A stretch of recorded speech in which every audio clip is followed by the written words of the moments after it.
마태복음 5장 13절부터 16절에 있는 말씀입니다.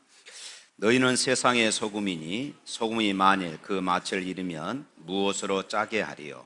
후에는 아무 쓸데없어 다만 밖에 버려져 사람에게 밟힐 뿐이니라. 너희는 세상의 빛이라. 산 위에 있는 동네가 숨겨지지 못할 것이요, 사람이 등불을 켜서 말 아래 두지 아니하고 등경 위에 두나니 이러므로 집안 모든 사람에게 빛이 있느니라. 이같이 너희 빛이 사람 앞에 비치게 하여 그들로 너희 착한 행실을 보고 하늘에 계신 너희 아버지께 영광을 돌리게 하라. 아멘. 오늘은 산상수훈 강의 9번째 시간입니다.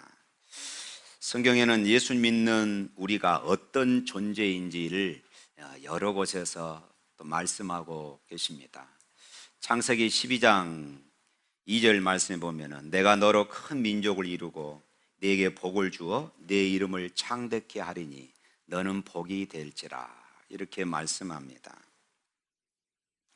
이것은 예수 믿는 우리가 또 하나님의 말씀을 따라 살아가는 우리가 하나님의 복을 받은 그런 사람이라는 것을 가르쳐주고 있는 내용입니다.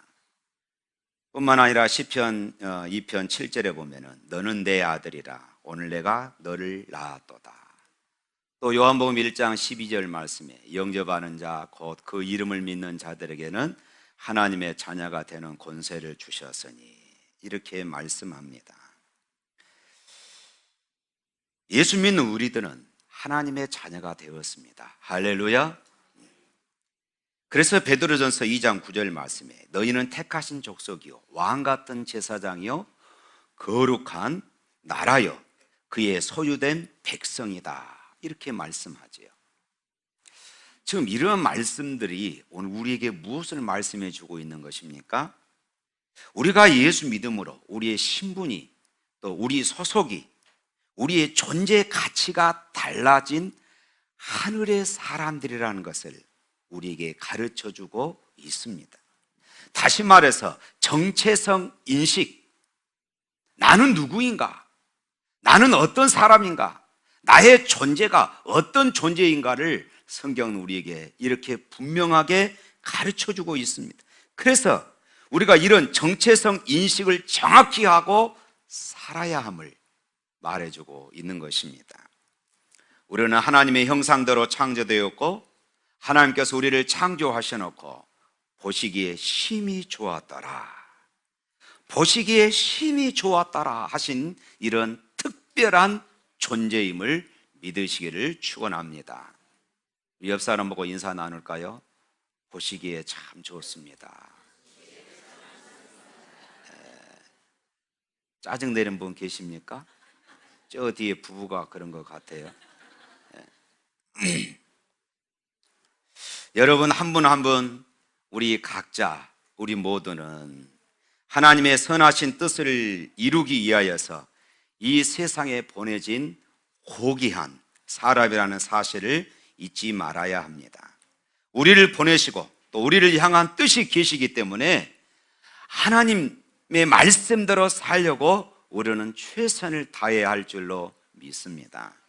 오늘 본문은 너희가 세상의 소금이니 너희가 세상의 빛이니, 이렇게 말씀합니다.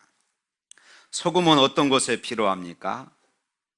하나는 부패를 방지하기 위해서, 또 하나는 맛을 내기 위해서 소금이 필요합니다. 빛은 어떤 곳에 필요합니까? 어두운 곳을 밝히기 위해서 빛이 필요합니다. 이것을 종합해 보면은 소금과 빛이 필요한 것은 맛을 내는 것, 그리고 세상이 하나님의 말씀을 통하여서 밝아져야 하고 세상에 부패된 부분들이 회복되어져야 할 것을 말씀해 주고 있는 것입니다. 한때 사람들은 역사를 낙관적으로 보았습니다. 그래서 사람들은 생각하기를 인간을 교육시키면, 인간에게 교육을 시키면은 인간은 변할 것이다, 제도를 바꾸고 환경을 바꾸면은 세상은 밝아질 것이다, 이렇게 생각을 했습니다. 다시 말해서 하나님 필요 없고 인간 스스로 선한 노력을 하면은 이 사회는 밝아질 것이다. 이 사회는 우리가 낙원으로 만들어갈 수 있을 것이다 하는 이런 환상에 사로잡혔던 적이 있었습니다. 그래서 계몽주의니 인본주의니 하는 것들이 일어나기 시작한 것입니다. 그래서 제도도 바꾸고 환경도 바꾸었지만은 인류 역사는 1차 세계대전, 2차 세계대전이란 이런 끔찍한 전쟁을 낳았습니다. 왜 이런 결과가 찾아오는 것입니까? 근본적으로 죄인된 인간이 만든 역사이기 때문에 그렇습니다. 하나님을 제쳐놓고 우리가 아무리 선한 사회를 만들려고 한다 할지라도 우리 본 바탕이 죄인이기 때문에 이 세상을 선하게 만들어갈 수 없다는 그런 결론을 우리에게 가르쳐 줍니다. 그래서 예수님께서 너희는 세상의 소금이다, 너희는 세상의 빛이다 말씀하십니다. 다시 말해서 이 어둡고 부패한 세상에 부패를 방지하고 어둠을 몰아낼 수 있는 길은 무엇이냐? 바로 예수를 믿는 저와 여러분들이다 말씀하고 있어요. 할렐루야. 바로 우리라고 말하고 있어요. 오늘날과 같이 냉장 시설이 잘 되어 있지 못했던 그런 시절에 음식의 부패를 방지하기 위한 유일한 방법은 소금을 사용하는 것이었습니다. 소금이 음식 속에 파고 들어갈 때에 음식은 부패하지 않았습니다. 그러므로 소금으로서 역할을 다하기 위해서는 음식 한가운데 녹아 들어가야 하는 것입니다. 만약 소금이 선반 위에 있거나 창고에 있다면 소금으로서의 그 역할을 감당해낼 수가 없는 것입니다. 빛도 마찬가지죠. 빛의 역할은 무엇보다도 어둠을 밝히는 데 있습니다. 그러므로 빛도 어둠의 한가운데 두어야만이 그 어둠을 몰아낼 수가 있는 것이지요. 그런데 우리는 종종 세상 한가운데 살아가는 것을 잘 하지를 못합니다. 세상으로부터 자신을 격리시키는 이런 훈련은 어느 정도 잘 되어져 있습니다. 그렇지만 세상 속에서 빛과 소금의 역할을 우리가 잘 하지 못할 때가 참 많습니다. 쉽게 설명을 드린다면 많은 그리스도인들이 세상 일과 교회 일을 잘 구분하지 못해요. 주일이 되면은 교회에 나가서 예배 드리는 일도 어느 정도 잘 감당합니다. 그런데 사회 안에서 그리스도인다운 이런 삶을 살지 못하는 경우들이 얼마나 많습니까? 직장에서 그리스도인다운 삶을 사는 것에 실패하는 경우가 많습니다. 가정 안에서 그리스도인다운 삶을 사는 것을 실패하는 그런 사람들이 참 많습니다.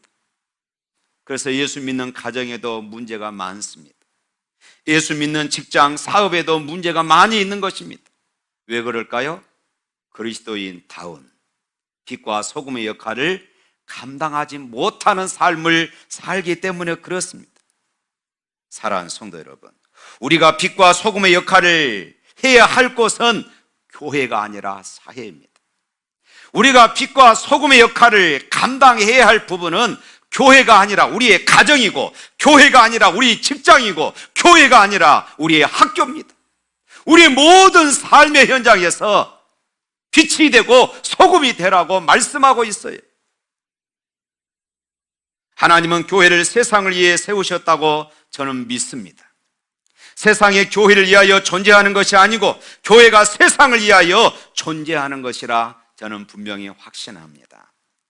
하나님은 하나님의 뜻을 거스리고 온갖 불의와 죄가 난무하여 그 불의와 죄 때문에 많은 고통을 받고 있는 이 세상과 이 세상의 사람들을 하나님은 사랑하십니다. 예수 믿는 사람들만 사랑하는 것이 아니라 불의 가운데 던져져 있는 이 세상을 하나님은 사랑하셔요. 그래서 그들도 한시바삐 예수 그리스도의 십자가 앞에 회개하며 하나님 백성으로 살아가기를 하나님은 간절히 원하고 계십니다. 그리고 먼저 하나님의 자녀가 된 우리들이 그와 같은 하나님의 뜻과 소원을 이루는 데서 나가기를 원하고 계십니다. 초기 한국 교회는 사회와 나라에 지대한 영향력을 끼쳤습니다. 일제 강점기 때 많은 그리스도인들이 항일 운동을 펼쳤습니다. 사회 정화와 그리고 이 땅의 교육 그리고 의료, 이 모든 부분에 있어서 기독교를 빼놓고는 이야기할 수가 없는 그런 시절이 있었습니다. 그런데 언제부터인가 우리 한국 교회는 세상에 대하여 아주 무력한 교회가 되고 말았습니다. 그리하여 세상에 영향력을 끼치지 못하는 이런 교회가 되고 만 것입니다. 세상의 사람들은 더 이상 교회에 대하여 기대를 갖지 않습니다. 교회 지도자들을 존경하지도 않습니다. 천주교의 신부와 추기경은 사회의 지도자가 되었고, 불교의 지도자들도 백성들의 존경을 받는데 세계 선교 사상 그 유래를 찾아볼 수 없을 만큼 성장하고 부흥했던 한국 교회, 이 개신교의 목사들은 그 대열에 끼치지도 못하고 있습니다. 세상에 대하여 힘을 잃은 교회는 더 이상 교회로서도 성장하고 발전할 수가 없는 것입니다. 교회의 정체와 태보는 그 이유가 세상과 사회에 대한 교회의 무관심과 교회의 불성실, 바로 여기에 그 원인이 있는 것입니다. 주님이 말씀합니다. 너희는 세상의 빛이다. 너희는 세상의 소금이다 말씀하셔요. 세상 속에 살지만은 세상과는 다른 삶을 살아야 할 것을 또한 말씀하고 있어요. 만약 그리스도인들이 세상 사람들과 똑같은 방식으로 산다면은 세상은 우리를 향하여서 뭐라고 이야기를 할까요? 종종 직장 생활 하신 분들이 받은 유혹 중에서 하나가 술자리지 않습니까? 직장 생활 하는 분들, 또 이제 고등학교를 졸업하고 대학 들어가면은 가장 먼저 유혹을 받는 것이 또 이 술, 담배입니다. 예수 믿는다는 것을 알면 알수록 술을 더 권합니다. 만약에 그 자리에서 그들의 요구를 받아들인다면은 그 사람들이 뭐라고 할까요? 야, 너 교회 다니면서, 당신은 교회 다니시면서 정말로 많은 사람들과 잘 어울리는 사람이네요. 당신은 교회를 다니지만은 정말로 자유함을 누리고 계시는군요. 이렇게 말할 줄 모릅니다. 그러나 뒤돌아서서는 당신이나 나나 똑같은데 뭐. 저도 종종 친구들이랑 때로는 믿지 않는 가족들이랑 만나면은 술자리에 앉을 때가 있어요. 그렇다고 제가 술을 마시는 것이 아닙니다. 근데 그분들이 장난삼아 한 번씩 권합니다. 목사님, 술 한잔 하세요. 제가 그분들에게 그렇게 이야기해요. 예, 저도 술을 마실 수 있습니다. 그러나 여러분들이 지금은 이 자리에서 이렇게 즐겁게 나랑 술을 마실 수 있지만 다른 곳에 가서, 야, 아무개 목사인데 참 술도 잘 마시더라, 분명히 이렇게 흉을 볼까 봐 저는 여러분들과 술을 마실 수가 없습니다. 이렇게 이야기를 해요.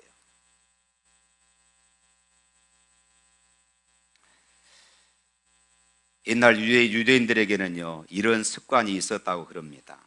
신앙을 버리고 타락했다가 다시 이제 신앙이 회복되어졌어요. 그리고 이제 회당에 들어가서 성경을 공부를 해야 하는데, 회당에 들어가기 전에 이 사람이 회개하면서 회당 문 앞에 엎드려 있다고 그럽니다. 그러면서 이렇게 이야기한다고 그래요. 여러분, 나는 맛을 잃은 소금입니다. 그러니 제발 나를 밟고 지나가십시오. 이 말씀의 배경을 두고 예수님이 지금 그렇게 말씀하신 것입니다. 너희는 세상의 소금이니 소금이 만일 그 맛을 잃으면 무엇으로 짜게 하리요? 후에는 아무 쓸데없어 다만 밖에 버리어 사람에게 밟힐 뿐이니라. 혹은 우리 가운데 이렇게 소리쳐야 할 사람은 없습니까? 나는 맛을 잃은 소금입니다. 제발 나를 밟고 지나가십시오.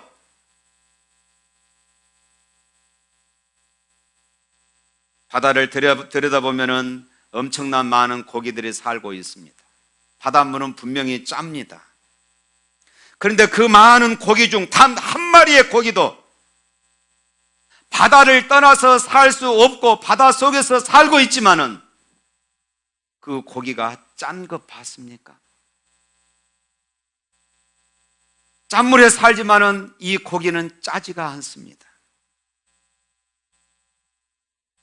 대부분 그리스도인들은 세상에서 다르게 살아야 한다는 사실에 굉장한 부담을 느끼고 살아갑니다.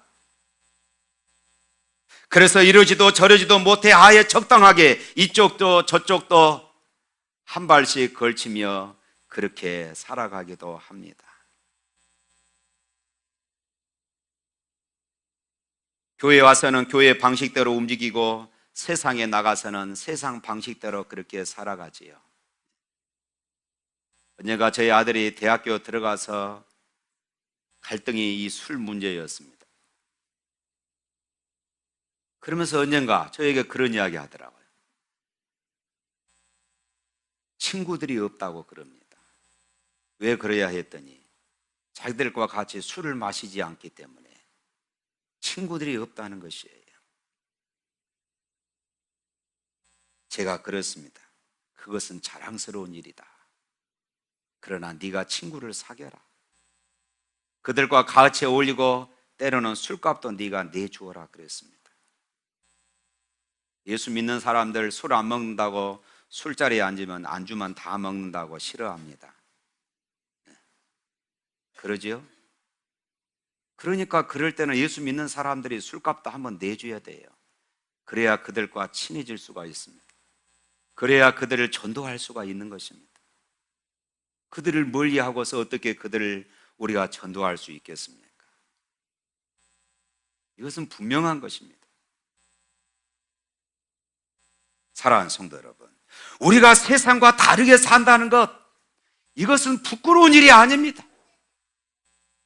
오히려 자랑스러운 일입니다. 세상과 다르게 산다는 것은 부담스러운 일이 아니라 이것은 즐거운 일이고 이것은 행복한 일입니다. 그런데 사람들은 다르게 살아야 한다는 것 때문에 자꾸만 자신을 숨기려고 합니다. 다르게 살지 않으려고 사람들에게 내가 그리스도인이라는 사실을 감추며 살아가기도 합니다.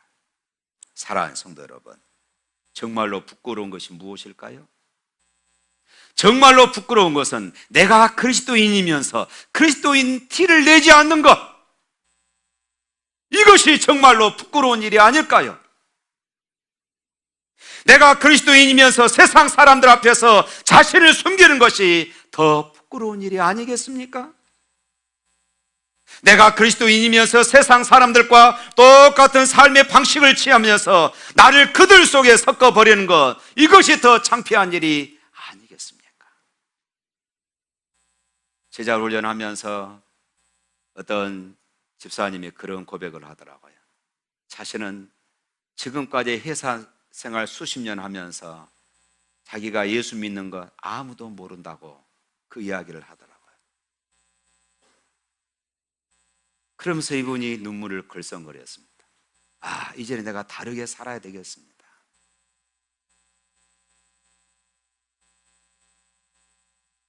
사랑하는 성도 여러분, 여러분은 어떠하다고 생각하십니까? 내가 그리스도인으로서 뭔가 세상 사람들과 다른 모습이 있습니까? 내가 하나님의 자녀라고 떳떳하게 말할 수 있는 다른 그 무엇이 있습니까? 오늘 본문에서 생각할 수 있는 것은 이 세상에서 희생하는 삶을 살아야 한다는 것입니다. 소금과 빛의 공동점이 이것입니다. 소금이 맛을 내기 위해서는 자신이 음식 속에서 녹아 없어져야 합니다. 자신의 희생이 있어야 진정한 맛을 낼 수 있습니다. 빛도 역시 마찬가지지요. 물론 지금은 전기로 사용하기 때문에 별 그렇게 의미를 느끼지 못합니다만은 그때 당시에 기름으로 불을 밝히고 초로 불을 밝히는 그런 시절을 생각해 보십시오. 초가 녹지 않으면은, 기름이 달지 아니하면은 불을 밝힐 수가 없는 것입니다. 자신을 태울 때 비로소 빛을 발할 수가 있습니다. 오늘날 그리스도인들에게 가장 큰 문제가 있다면은 자신을 희생하지 않으려고 하는 것입니다.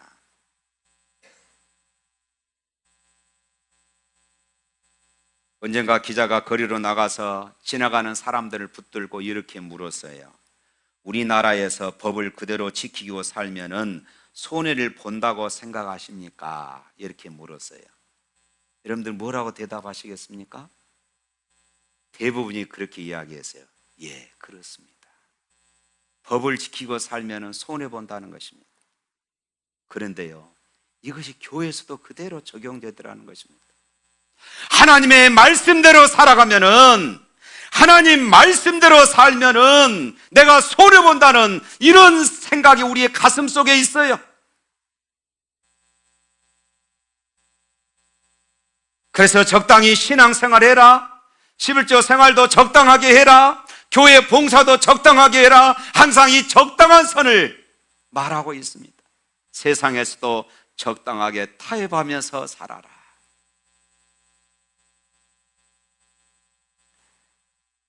계산적으로 신앙생활을 합니다. 요모조모 따질 거 다 따져보고 손해보지 않는 범위 내에서 신앙생활을 하려고 그렇습니다. 그러나 여러분, 소금은 녹아야 합니다. 소금이 자기 역할을 하려고 하면은 녹아 없어져야 하는 것입니다. 소금이 덩어리로 있으면은 모양은 소금이지만은 맛이 없는 것입니다. 소금이 자기 모양 그대로 가지고 있으면은 자기 구실을 할 수가 없습니다. 아주 녹아져서 없어져야 하는 것이지요. 녹아 없어진다는 말은 자기 존재를 희생한다는 말이겠죠. 자기를 죽이고 포기하고 다른 존재 속에 스며드는 것을 말합니다. 내가 죽고 내 고집이 죽어야 합니다. 내 교만이 죽고 내 자존심이 죽고 자기가 없어지는 것입니다. 그런데 만일 내가 살고 내 고집이 살고 내 교만이 살고 내 자존심이 살고 내 명예를 살린다면은 소금의 맛을 낼 수가 없습니다. 자기 존재를 깨뜨리지 않는 그리스도인은 가정에서도 거침돌이 되고 세상에서도 거침돌이 되어지고 교회에서조차도 거침돌이 되어지는 것이에요. 소금이 맛을 잃으면 어떻게 되는지 말씀하고 있습니다. 소금이 소금으로서의 그 구실을 하지 못하면 버려지고 밟히게 되고 쓸모없는 것이 되어진다고 말씀합니다. 어떤 처녀가 시골에 믿지 않는 총각을 만나서 결혼을 했습니다. 안 믿는 시댁 식구들, 안 믿는 시아버지, 안 믿는 시어머니, 그리고 안 믿는 시댁 식구들 뜻에 맞추어 살기가 무척이나 힘들고 교회에 다니는 것조차도 힘들어서 나중에는 신앙마저도 포기하려고 했습니다. 처음에는 좋아서 결혼했지만은 남편 된 사람도 아내를 구박하고 술 먹으면 구타를 합니다. 시어머니는 남들 다 잘 낳은 아들도 못 낳는다고, 딸만 낳는다고 이렇게 타박을 하기 시작합니다. 도저히 같이 살 수가 없어서 이분이 목사님에게 밤중에 찾아왔습니다. 목사님, 이제 떠나야 되겠습니다. 이렇게 구박받으니 떠나야 되겠는데 친정으로는 못 가겠고 저 멀리 서울로 떠나려고 그럽니다. 목사님이 묻습니다. 서울 가서 뭐 하시게요? 예, 서울 가서 저는 낮에는 일하고 저녁에는 야간 신학교 다니면서 열심히 성경을 훈련 받으랍니다. 그래서 뭐 하시게요? 예, 저는 여전사 하랍니다. 목사님이 말씀합니다. 시집살이도 못하는 사람을 누가 전도사로 오라고 한답니까? 여기서 잘해야 전도사도 하는 것이지 여기서 못하는 사람이 무슨 전도사를 합니까? 시집에서 소금이 되십시오. 소금처럼 녹아져서 가정에 소금의 맛을 내야 다른 일을 할 수가 있습니다. 이렇게 말을 했습니다. 이 말을 듣고 이분이 마음의 감동을 받았어요. 그리고 새벽마다 나와서 시댁 식구를 위해서 기도합니다. 눈물로 기도해요. 남편이 때리면 맞고 시어머니가 구박하면 어머님 마음 불편하게 해드려서 죄송하다고 오히려 어머니 앞에 무릎을 꿇었습니다. 1년 동안 이렇게 사니까 시어머니가 자기를 보는 눈이 달라지기 시작하더라는 것입니다. 남편이 자기를 대하는 태도가 달라지더라는 것입니다. 결국 시댁 식구들을 다 전도해서 예수 믿게 했다는 이런 내용입니다. 사랑하는 성도 여러분, 오늘 말씀을 보면서 우리 자신들을 한번 돌이켜 보시길 바랍니다. 여러분들은 소금으로 살고 있습니까? 여러분들은 빛으로 살고 있습니까? 오늘 본문 말씀에서 예수님은 소금으로 살아가십시오, 빛으로 살아가십시오 이렇게 말하지 않습니다. 너희는 세상의 소금이다, 너희는 세상의 빛이다 이렇게 말씀합니다. 소금이 되고 빛이 되라는 것이 아닙니다. 이미 우리는 소금이고 이미 우리는 빛이라는 말씀입니다. 여러분, 나 때문에 가정, 직장, 이웃, 사회가 변화가 일어나고 있습니까? 나의 가정이 나 때문에 변화되고 나의 직장이 나 때문에 변화되고 있습니까? 그리스도인들, 예수를 믿는 바로 나 때문에 내 주변이 변화되어 가고 있습니까? 소금이 맛을 잃으면 아무 쓸데없어 밖에 버리어 밟힐 뿐이라고 말씀합니다. 부패한 세상에서 소금의 역할을 하기 위해서는 스스로 녹는 우리의 희생이 필요합니다. 어두운 세상에서 밝은 빛의 역할을 감당하기 위해서는 스스로 나를 태우는 이런 희생이 필요합니다. 그럴 때 어떤 결과가 나옵니까? 오늘 성경 말씀 볼까요? 16절 말씀 읽어보겠습니다. 16절 말씀 다 같이 시작. 이같이 너희 빛이 사람 앞에 비치게 하여 그들로 너희 착한 행실을 보고 하늘에 계신 너희 아버지께 영광을 돌리게 하라. 할렐루야. 세상에서 스스로 녹아지고 세상에서 스스로 태우는 이런 희생이 있으면 우리의 행실을 보고 세상이 하나님께 영광을 돌리더라 이렇게 말씀합니다. 사랑하는 성도 여러분, 세상은 제도의 개혁으로 변화되는 것이 아닙니다. 법을 만들어서 죄를 범하는 사람들을 자꾸 벌 주는 것으로 세상이 변화되는 것이 아닙니다. 부패한 세상에서 그 부패를 방지하는 것은 우리가 소금의 역할을 감당할 때입니다. 어두운 세상에서 그 어둠을 밝히기 위해서는 우리가 빛의 역할을 감당할 때 가능한 것입니다. 이 세상에서 빛으로 그리고 소금으로서의 역할을 감당하면 이 세상에 변화가 올 것이 분명합니다. 세상의 부패를 막고 어두운 세상을 밝게 만들어서 마침내 하나님께 영광을 돌리는 이들이 많아질 것이라고 말씀하고 있어요. 사랑하는 성도 여러분, 저는 이 놀라운 은혜가 오늘 우리 샘물교회를 통하여 일어날 수 있기를 바랍니다.